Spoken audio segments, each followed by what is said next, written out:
Bihar BJP चुनाव समिति की बैठक में 60 सीटों पर हुआ मंथन। दूसरे दिन भी उम्मीदवारों पर होगी चर्चा। तो चुनावी घोषणा पत्र बनाने के लिए आज बीजेपी सुझाव अभियान की करेगी शुरुआत।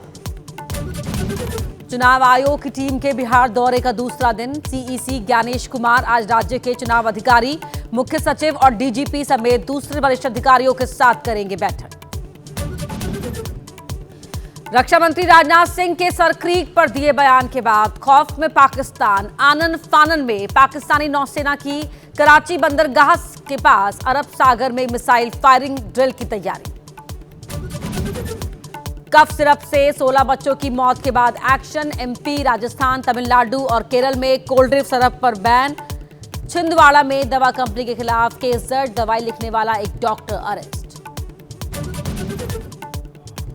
यूपी के बहराइच में आदमखोर भेड़िए का खौफ। भेड़िए ने फिर बोला हमला। 2 लोग गंभीर रूप से घायल।